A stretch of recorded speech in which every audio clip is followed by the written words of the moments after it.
When the doctor said his daughter had 24 hours left, the world went silent, until the maid stepped forward trembling, with a secret that could either save or destroy them all. The morning began with the kind of silence that didn't belong in a house filled with life. The grand mansion, usually humming with movement, felt frozen, like time itself had paused. Rosa moved quietly down the marble hallway, her hands trembling around a tray of breakfast she knew no one would touch. In the room at the end of the corridor, Evelyn lay pale against the white sheets, her once sparkling eyes dulled by exhaustion. Machines blinked softly beside her, marking the rhythm of her fading hours. She was only 22, but the air around her felt ancient, weighted with everything she wouldn't get to become. Across the hall, Richard, her father, stared out the window of his private office, the skyline stretching before him like an empire he could no longer command. His phone buzzed endlessly, shareholders, board members, news outlets, but none of it mattered. Power had always been his armor, but now, even billions couldn't buy him another sunrise for his daughter. Rosa paused at Evelyn's doorway, clutching the tray tighter. She had worked for the family for 5 years, always unseen, always silent. But as she looked at Evelyn, fragile, kind, undeserving, something broke quietly inside her.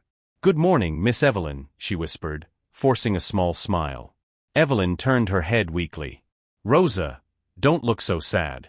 It's just another day." Rosa swallowed hard. Just another day. If only Evelyn knew it might be her last. In that stillness, something unspoken passed between them, a promise neither understood yet. Outside, Richard's voice cracked for the first time in years as he murmured to himself, "There has to be something. There has to be a way." Have you ever felt powerless watching someone you love suffer? What did you wish you could do in that moment? The clock struck noon when the doctor arrived. His footsteps echoed through the mansion, each one a countdown Evelyn could almost feel in her bones. Richard stood tall when the doctor entered, but his eyes betrayed him. "Tell me you found something," he demanded. "You said there were trials, procedures. Money isn't an issue." The doctor hesitated, glancing toward Evelyn's room. "Sir, her body's shutting down faster than expected. The infection has spread to her heart. She has," his voice caught, "less than 24 hours." Richard's face went blank, like a man who just stepped off a cliff and realized the ground was gone. His hand fell to his side, trembling. 24 hours, he whispered. "That's all." Rosa, who had been standing silently by the door, felt her chest tighten. Evelyn's soft laugh echoed faintly down the hall, a sound too pure for what was coming. When Richard turned, his eyes met Rosa's for the first time that day. You work close to her. Don't leave her side," he said, his voice rough with authority and desperation. "Yes, sir," Rosa replied. But inside, her mind spun.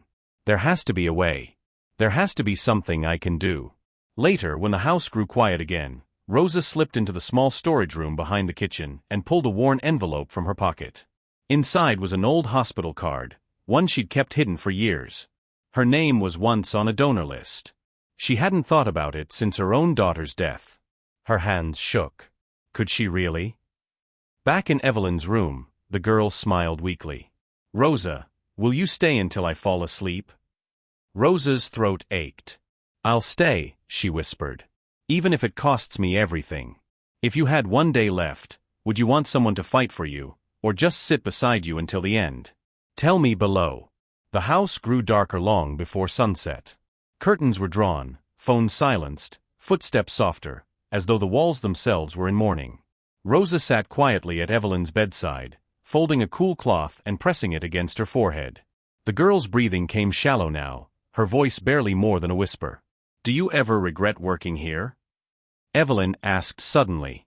Her eyes, though tired, still carried the kindness that had always set her apart from her father. Rosa hesitated. "No, miss. Not a single day." Evelyn smiled faintly. "Even with him?"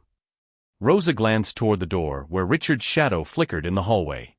"Even with him," she said softly. Across the corridor, Richard stood with a glass of whiskey untouched in his hand. He watched through the cracked doorway, seeing his daughter laugh weakly at something Rosa said. For the first time, he noticed how gently the maid touched her, how human warmth seemed to radiate where he could only bring tension and fear. He hated that. Not Rosa, himself. He turned away and slammed the door, shattering the silence. Evelyn jumped, Rosa flinched. Later, when Rosa came to clear his study, Richard's voice stopped her. "Don't pretend you care more than I do," he snapped, not looking at her. "I don't pretend, sir," Rosa said, her tone calm but trembling. "I just care differently." The words stung, not because they were insolent, but because they were true. When Rosa left, she pressed her back against the closed door, fighting tears. She had 20 hours to decide whether to reveal her secret, to save Evelyn, or obey the line between master and servant. And on the other side, Richard poured the drink down the drain, realizing for the first time that all his power couldn't save his child. Night settled over the mansion like a heavy blanket. The ticking of the clock grew louder, reminding everyone that Evelyn's time was slipping away. Rosa sat by her side, humming softly, a lullaby she hadn't sung in years. Evelyn stirred, her eyes fluttering open. "That song, it's beautiful," she whispered. Rosa froze. "It was my daughter's favorite," she said quietly, then caught herself. She had never spoken of her past to anyone in this house. Evelyn smiled faintly. "You had a daughter?" Rosa nodded, tears pricking her eyes. "I did. She died when she was your age." Evelyn reached out a trembling hand. "I'm sorry." Those two words pierced Rosa deeper than she expected. For years, she had carried guilt over her daughter's death, a rare heart condition she couldn't afford to treat. Rosa had promised herself she would never fail to protect someone again. Later that night, as Evelyn slept, Rosa went to the study. Richard sat hunched over his desk, face buried in his hands. "Sir," she began softly, holding out the worn hospital card. "I was once a donor match for a cardiac trial, the same one your daughter was rejected from. I still am." Richard lifted his head, eyes red-rimmed. "What are you saying?" "I'm saying, if the doctors can act fast, she doesn't have to die." He stared at her, disbelief and hope colliding in his gaze. You'd give her your heart?" Rosa's voice trembled. "She reminds me of mine. And maybe saving her is the only way I can forgive myself." The CEO, who had built empires without shedding a tear, covered his face and wept. Outside, the first hint of dawn broke through the darkness. The hospital was contacted before sunrise. Sirens wailed as Evelyn was rushed through sterile halls, her frail hand clutching Rosa's. Richard followed behind, torn between gratitude and terror. Every signature he gave, every consent form he signed, felt like an act of surrender. But when the surgeon read Rosa's donor request aloud, he froze. "You understand this means your heart, your life, for hers?" Rosa nodded. "Yes." Richard's breath caught. "No," he barked. "This is madness. There has to be another way." Rosa's eyes lifted to his, calm but filled with quiet fire.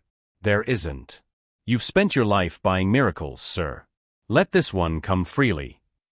Her words hit him like glass shattering in his chest.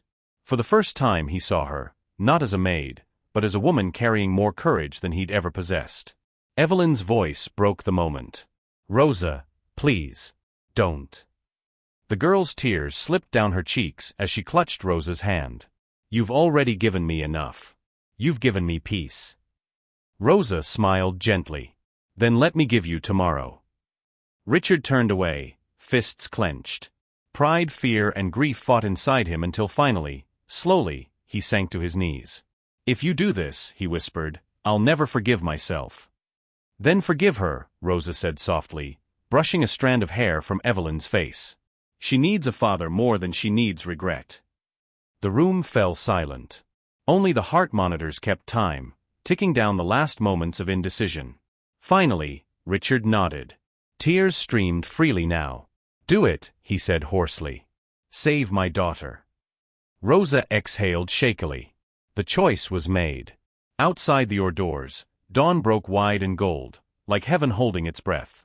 The world outside the hospital window blurred into soft, colorless light. Hours had passed, long endless hours filled with prayers, pacing, and the rhythmic hum of machines beyond the operating room doors. Richard sat with his head in his hands, the weight of every choice pressing down on him.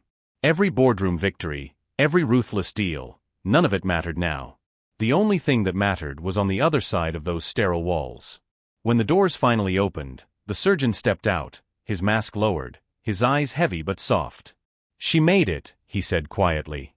Richard stood so fast his chair toppled. "Evelyn." The doctor nodded. "She's stable. The transplant was successful. Your daughter will live." Richard's relief shattered into a sob, but it was short-lived as the doctor added, "Rosa didn't make it through the surgery." Silence fell, thick, suffocating. Richard's breath caught in his throat.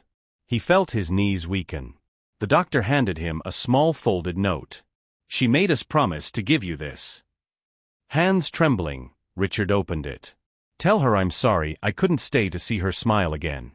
Tell her she was worth everything. Tell her my daughter would have been proud." Tears blurred the words as Richard pressed the paper to his chest. Weeks later, Evelyn sat in the garden, sunlight spilling over her face. Her hand rested over the faint scar at her chest. "Dad," she whispered, "I can feel her." Richard smiled through his tears. "Then promise me this, live twice as much. For both of you." In the breeze, the soft sound of Rosa's lullaby seemed to linger, like a blessing. Would you have made Rosa's choice, to give everything for someone else's tomorrow? Share your thoughts below. Thank you for staying with this story to the very end. If this story touched your heart, please like, subscribe, and turn on the bell so you'll not miss out on the next video.